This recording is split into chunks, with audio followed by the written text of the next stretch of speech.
بسم الله الرحمن الرحیم. باب وقت العشاء و تاخیرها. د ماسخوتن وخت او د ماسخوتن د منځ رستواله تاخیر سره کول.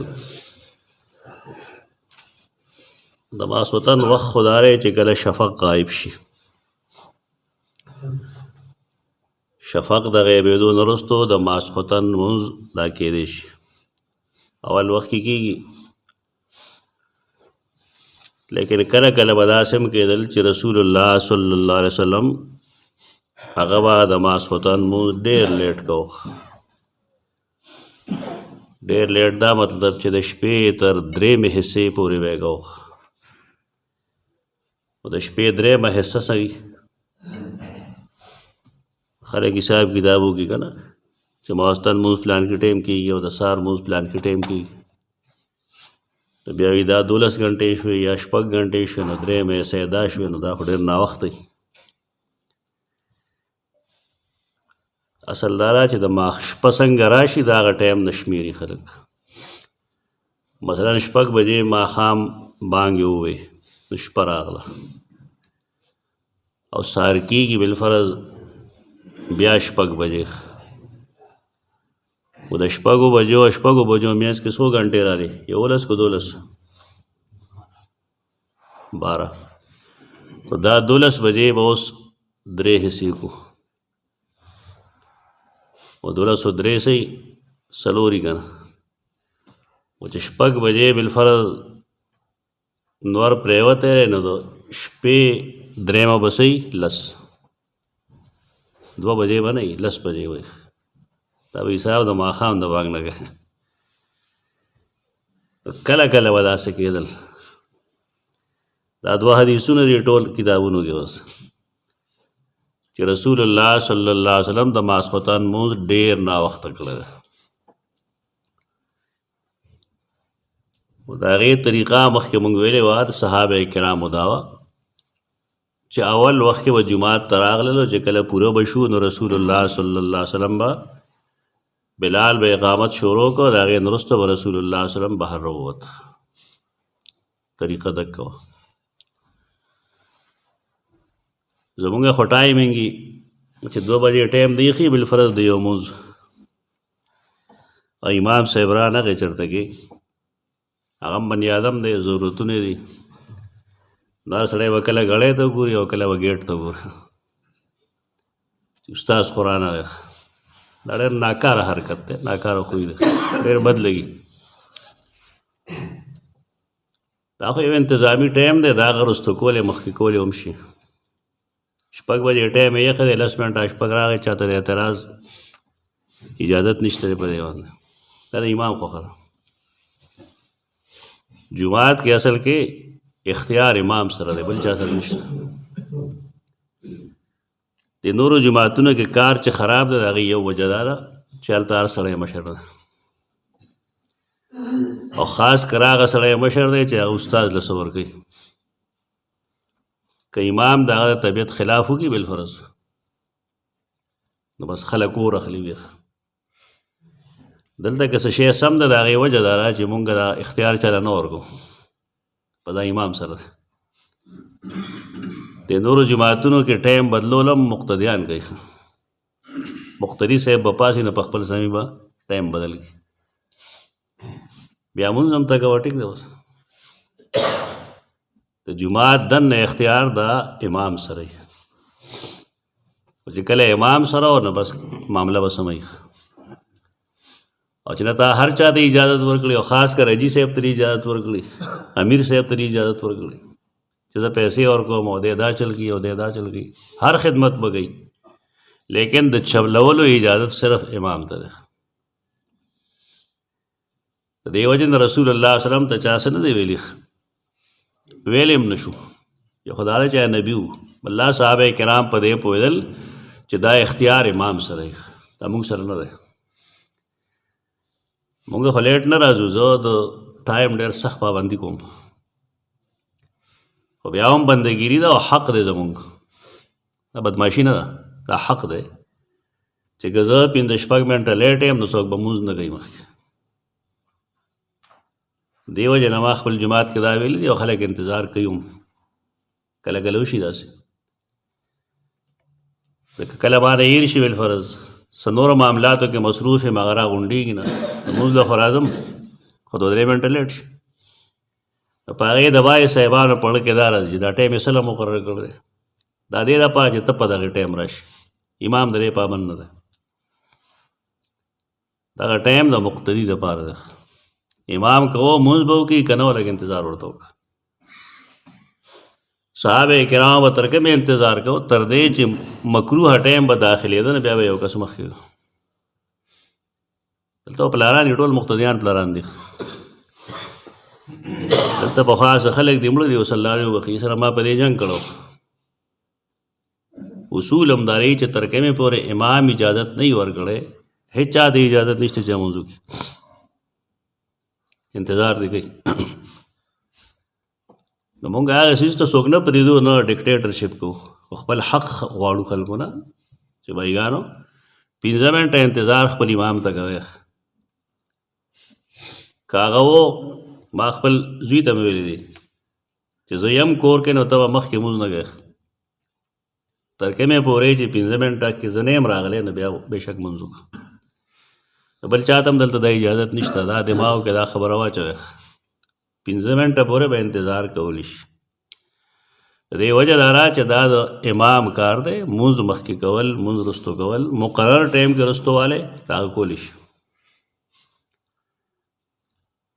دا اجازت هغه ته شته دی دا ټول د احادیثو نه روزي سیدہ عائشہ فرمائی اعتم رسول اللہ علیہ وسلم لیلتم بالعشاء نا وقت کو تیار کړه رسول الله صلی الله علیه وسلم یو ځل نماز خوتن په مونځ تیارې کړه دا مطلب چې شفق مفق غیب شو پخوا ډېر لیټ شو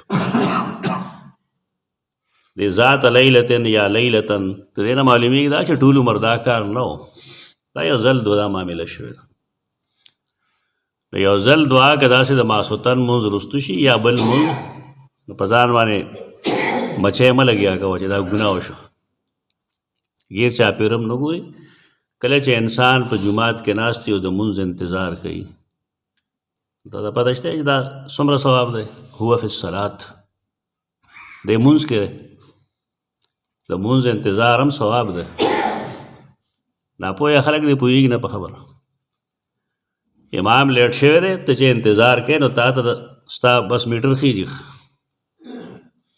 نیکی دی روانه ده ستا دا انتظار د مانځه مونځ دی دا دومره د اجر څیز دی خلقو ځان باندې په زور کړی دی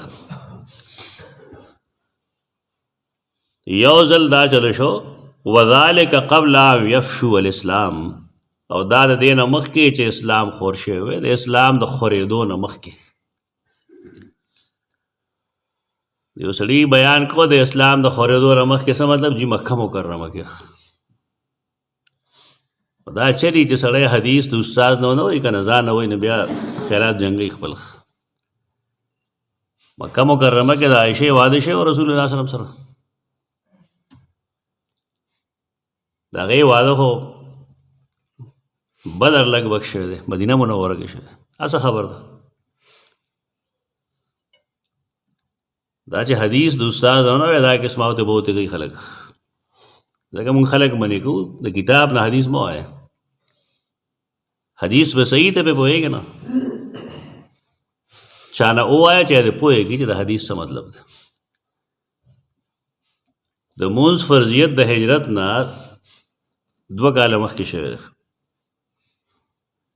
هغه ټایم کې سیدہ عائشہ د رسول الله صلی الله علیه وسلم په نکاح کې نه وه هغه دا نشي ویلی چې اعتم رسول الله دا خو د کور خبره ده چې رسول الله هغې سره و خبره د مدینې ده حدیث کې چې دا راشي چې د اسلام د خورېدو نه مخکې نو څه مطلب اسلام لا په نوره دنیا کې نو خور شوی نوره دنیا کې نو خور شوی مدینه منوره کې وه نوره دنیا کې اسلام کله خور شو کله چې مکه فتح شو اتم هجری چې وشو نو د هغې نه وروسته دنیا کې اسلام خور شو خبر هغه دغه کوي دا نه وي دا کم چې خلک وایي وذلک قبل ان یفشو الاسلام او دا د اسلام د خورېدو نه مخکې د عربو خلقو اسلام نه قبلو، کم چې زورورو بدماشان هغې جنګ وکړو، کم چې سم خلکو نه هغې جنګ نه کوو، هغې انتظار کوو. دې خبرې دا چې که دا واقعي نبي نو دی به غالب شي په خپل قوم، بیا موږ ایمان راوړو. او که دی نبي نه وي نو څوک به یې مړ کړي، بس بېغمه به شو دی. د هغې عوامو وجه دکه وه، و چې کله رسول الله صلی الله علیه وسلم قوم باندې غالب شو، مکه فتح شوه په 8مه هجري کې، د اسلام خور شو. په دې وجه خلک به راتلل، د هغې شرط علامت لګولی وه چې که دی خپل قوم باندې غالب شو نو دی نبي دی، او که دی غالب نه شو نو څوک به یې مړ کړي. چې غالب شو نو خلک به بیا ډلې ډلې راتلل. عام الوفود 9 هجري ته عام الوفود وایي، د وفدونو کال. په 9 هجري کې د بار نه به خلک ډلې ډلې راتلو، اسلام به یې قبلو. په زور نه دی خور شوی، دا دروغ وایي خلک. اسلام په دې طریقه خور شوی دی جزیرة العرب کې. دا کم جنګونه چې تاسو وینئ دا رسول الله نه دي شروع کړي، دا خو هغې خلکو شروع کړو. رسول الله صلی الله علیه وسلم پرامن سړی و. بدر کې هغې څه کول، احد کې څه کول، خندق کې څه کول، دا ټولې حملې د بار نه شوي.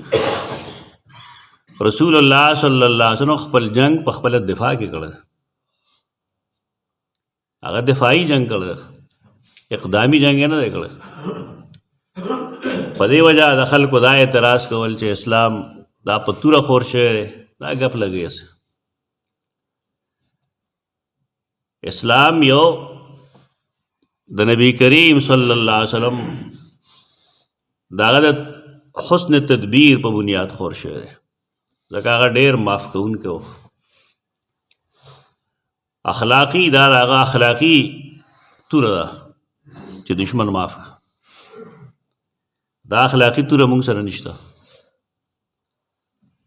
د دې وجې نه موږ هر ځای کې د خپل وروڼو سره هم زموږ نه لګي، د تره زوی سره، ماما زوی سره، یو سره بل سره، لکه موږ کې معاف کولو جذبه نشته. خذ العفو وامر بالعرف واعرض عن الجاهلین. معافي خپله کا، د شریعت د تابعدارۍ حکم کوه، او چې کوم سړی ناپوه دی هغه سره ډډې مه مږه. دا د ژوند تېرولو طریقه ده. زموږ د خلکو کار دی چې یو جټ سړی خبر وکړي، دی به ورله خامخا ورته جواب ورکوم. کم عقل سړی مړه څه جواب ورکړي؟ یو کم عقل بېوقوف له څه جواب ورکړي؟ پوهېږي نو. اسلام خور شوی په دغه څیز دی. اسلام د صحابه کرامو په ښه معامله باندې خور شوی دی.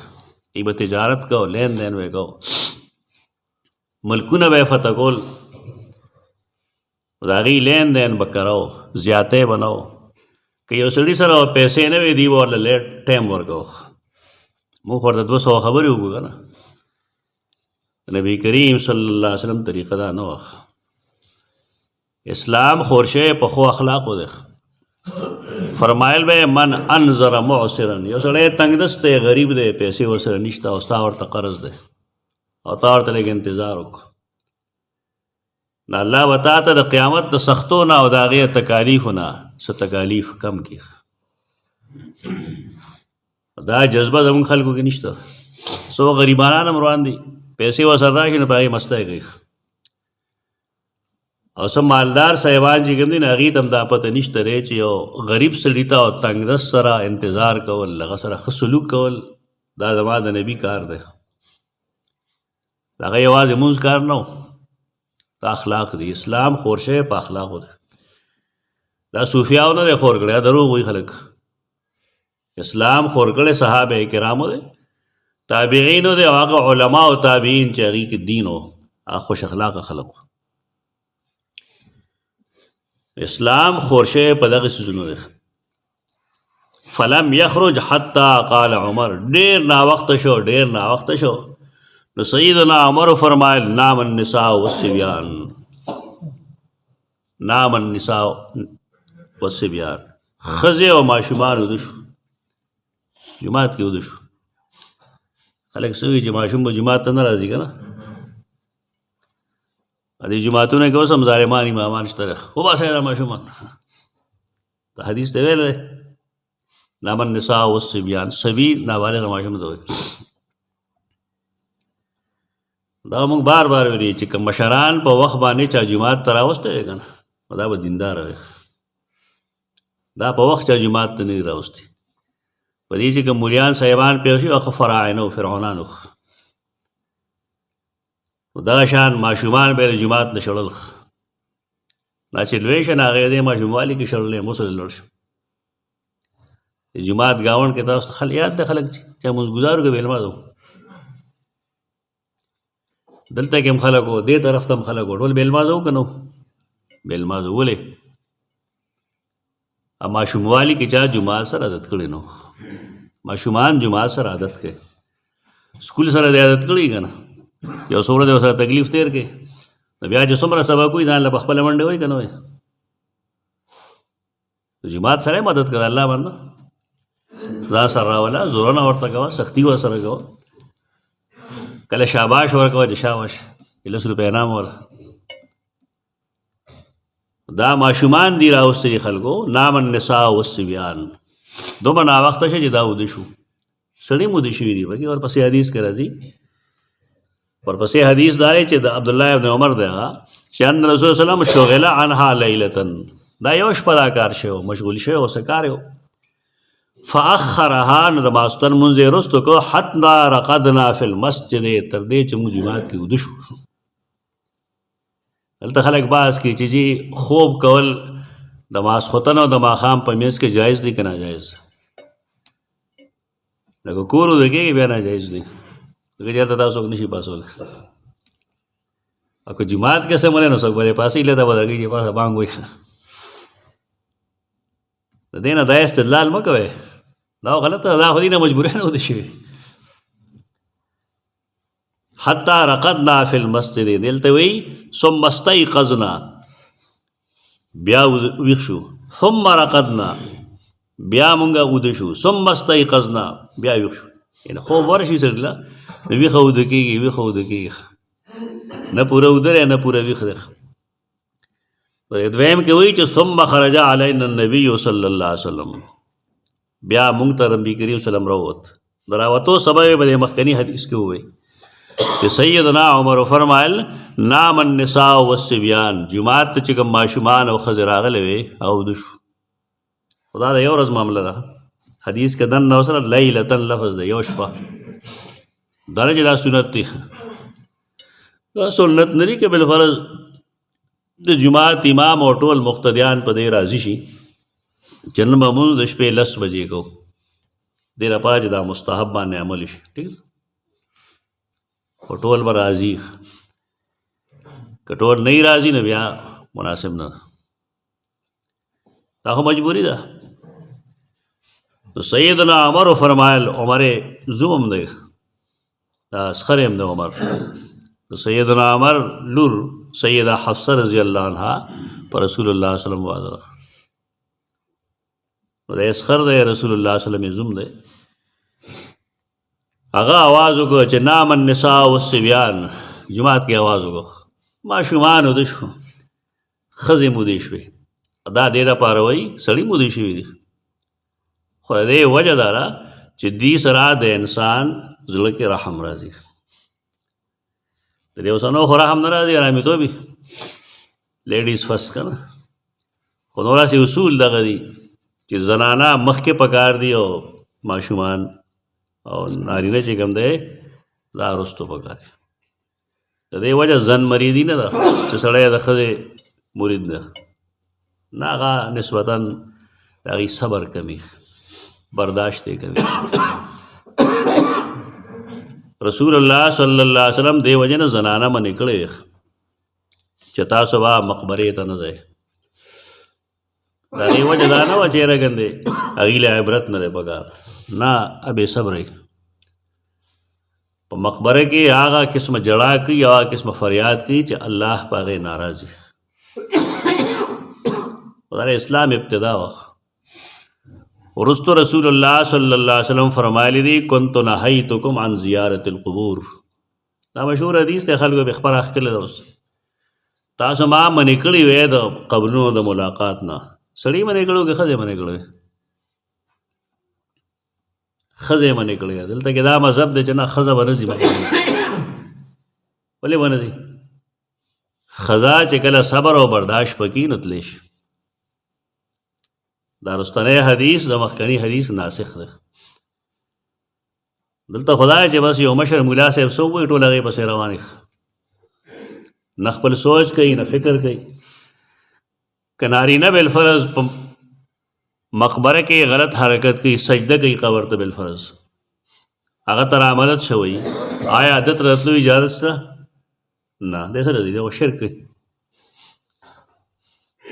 سبب دغه نه، او سبب اصل کې دا و چې د دې زړه نرمي شعور پکې نه و، په دې وجه رسول الله صلی الله علیه وسلم منې کړل. اوس هم خلک وایي چې دا جایز نه دی، ولې د دې مذهب دی. رسول الله صلی الله علیه وسلم اجازت ورکړی دی الا فزوروها، ما منې کړي وی تاسو د قبر د ملاقات نه، ځای اوس تلی شیخ. او د هغې وجه دا ښودلې ده چې انها تزهد فی الدنیا وتذکر الاخره. دا سړی دنیا نه بې رغبته کي او آخرت ورته ور یاد کي. د ښځې دپاره هم د دې ضرورت شته.